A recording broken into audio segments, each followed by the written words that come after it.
बच्चों, class 12th गृह विज्ञान का जैक ने मॉडल क्वेश्चन जारी किया है। उसी का हम लोगों ने ऑब्जेक्टिव और अति लघु उत्तरीय प्रश्नों को देख लिया। अब हम लोग लघु उत्तरीय प्रश्नों को भी देख लेंगे जो आपके परीक्षा उपयोगी है, जैक द्वारा निकाला गया मॉडल प्रश्न पत्र का आंसर है। तो चलिए हम लोग आज कुछ नया सीखते हैं। आपका 35 नंबर क्वेश्चन है, घरेलू हिसाब किताब रखने के क्या लाभ है। तो घरेलू हिसाब किताब रखने की आवश्यकता निम्नलिखित कारणों से पड़ती है। घरेलू हिसाब किताब प्रतिदिन लिखने से हमें यह ज्ञात रहता है कि हमारे पास कितना पैसा शेष बचा है, जो परिवार की आवश्यकताओं की उचित पूर्ति हेतु अत्यंत आवश्यक है, जिससे पारिवारिक लक्ष्यों की प्राप्ति हो सके। दूसरा पॉइंट है, घरेलू हिसाब किताब की आवश्यकता इसलिए होती है क्योंकि कई बार माह के प्रारंभ में हाथ में अधिक पैसा होने के कारण हम बिना सोचे समझे अनजाने में अधिक व्यय करते रहते हैं, जिससे माह के अंत में हमारी कई आवश्यकताएं अपूर्ण रह जाती है। तीसरा है, घर के कई हिसाब जैसे धोबी को दिए गए कपड़ों अथवा इस्त्री करने के लिए दिए गए कपड़ों के बारे में लिखना जरूरी होता है, जिससे जब कपड़े वापस आए तो ध्यान दिया जा सके कि पूरे कपड़े वापस आ गए अथवा नहीं। कई बार थोड़ी सी लापरवाही के कारण महंगे कपड़े खो जाते हैं और परिवार को काफ़ी नुकसान उठाना पड़ सकता है। घरेलू हिसाब किताब रखने की उन परिवारों को और आवश्यकता होती है जिन परिवारों में पूरा सामान उधार लिया जाता है और माह के अंत में हिसाब करके पैसे दिए जाते हैं। ऐसी स्थिति में दुकानदार माह के अंत में बिल बनाते समय वस्तुओं का मूल्य अधिक लिख देते हैं, या फिर जो वस्तुएं नहीं खरीदी गई है उन्हें भी लिख देते हैं। यदि गृहिणी ने हिसाब किताब लिखा होगा तो वह कौन सी वस्तु कब और कितनी मात्रा में खरीदी और उसका मूल्य क्या था, तब ही वह दुकानदार के बिल के साथ मिलाकर सरलता से उसका हिसाब करा सकती है। माह के अंत में विभिन्न आवश्यकताओं पर किए गए व्यय को जोड़कर कुल मासिक व्यय निकाल कर ज्ञात किया जा सकता है कि वह हमारी कुल आय के अनुरूप हुआ है अथवा नहीं। किसी भी परिवार के लिए यह जान लेना बहुत आवश्यक है कि जब विभिन्न आवश्यकताओं पर कितना कितना व्यय कर रहा है।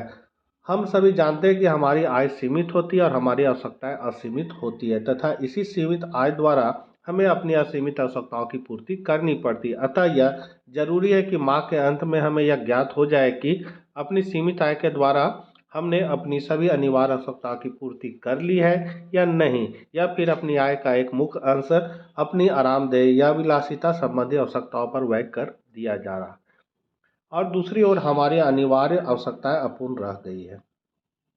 36 है, मानसिक आय से आप क्या समझते हो। तो निकल एवं डार्सी के शब्दों में मानसिक आय वह संतुष्टि है जो हमारे दैनिक अनुभवों, धन के उपयोग व वास्तविक आय से प्राप्त होती है। 37 है, एक अच्छे विज्ञापन से क्या जानकारी मिलनी चाहिए। तो विज्ञापन के प्रमुख गुण या लाभ निम्नलिखित है। पहला, तत्काल प्रदर्शन। तो समाचार पत्र प्रातःकालीन तथा संध्याकालीन होते हैं। उनमें दिया गया विज्ञापन बहुत ही कम समय में अधिक से अधिक लोगों के पास पहुंच जाता है, क्योंकि इसका प्रचलन बहुत ही तीव्र गति से होता है। विस्तृत क्षेत्र, समाचार पत्र सभी पढ़े लिखे और जागृत लोगों के दैनिक जीवन का आवश्यक अंग हो गया है।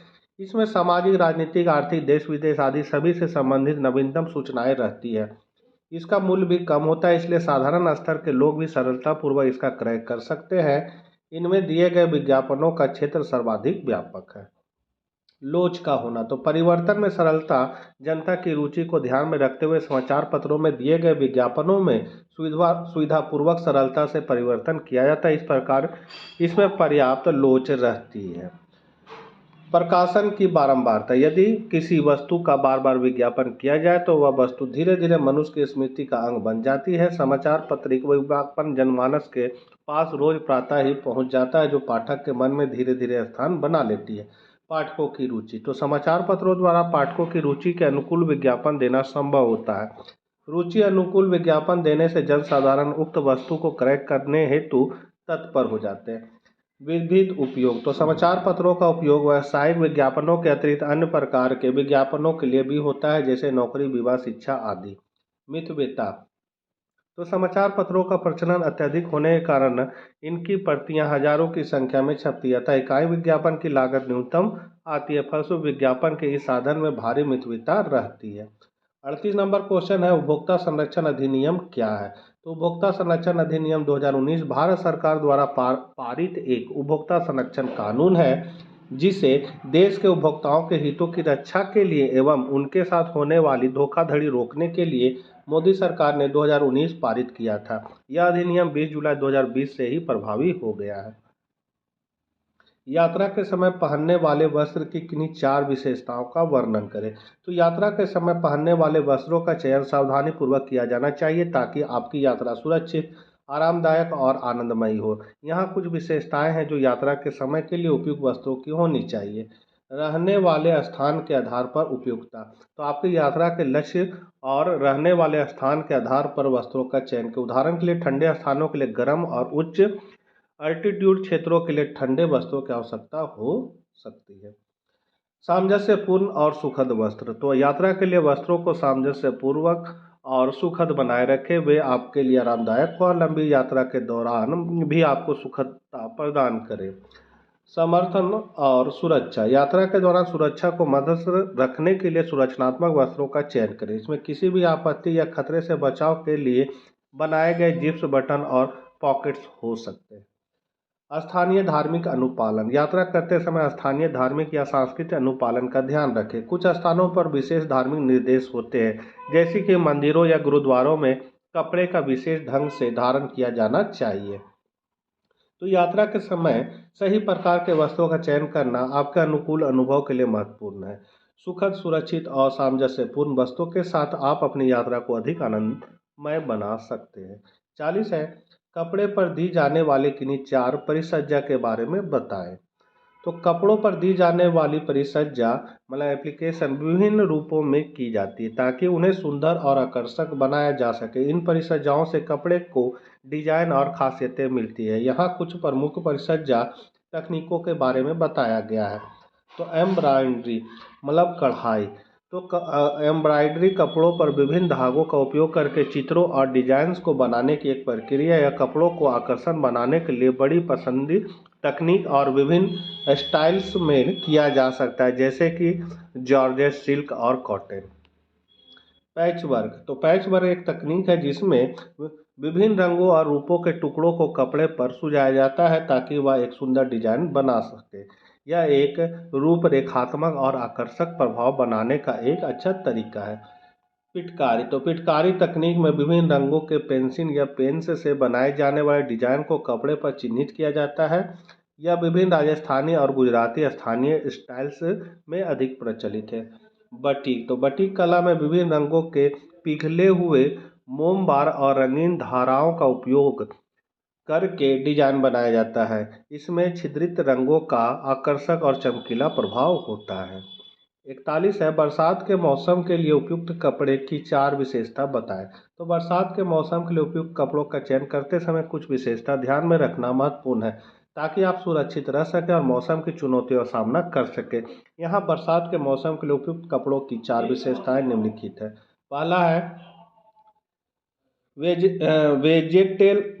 वेजिटेबल वाटरप्रूफ कपड़े। तो बरसात के दौरान बारिश की वजह से गीला होना आम बात है, इसलिए वाटरप्रूफ या वेजिटेबल वाटरप्रूफ कपड़े बरसात में सुरक्षित रहने के लिए अच्छे होते हैं। इनके बारे में खासकर बने हुए कोट, रेन कोट और पांचो शामिल है जो आपको बारिश से बचाए रखते हैं। फिर है फास्ट ड्राइकिंग कपड़े। तो बरसात के मौसम में गीले होने की संभावना बनी रहती है और इसलिए फास्ट ड्राइंग कपड़े एक अच्छा विकल्प हो सकते हैं। इनका उपयोग करके आप गीले होने पर जल्दी से सूखा हो सकता है और ठंडे मौसम के कारण बीमर्जिंग नहीं होंगे।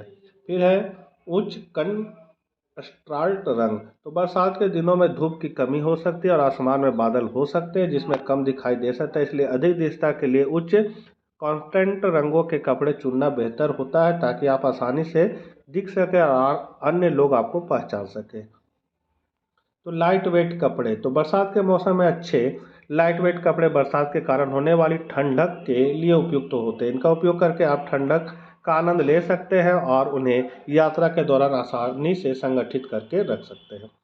42 नंबर क्वेश्चन और लास्ट है, किशोरों के आहार में आयोडीन का क्या महत्व है। तो ये लघु उत्तरीय का लास्ट क्वेश्चन है। किशोरी के लिए आयोडीन की क्या आवश्यकता है। तो एक आवश्यक खनिज आयोडीन का उपयोग थायराइड ग्रंथि द्वारा थायराइड हार्मोन बनाने के लिए किया जाता है जो वृद्धि और विकास सहित शरीर में कई कार्यों को नियंत्रित करता है।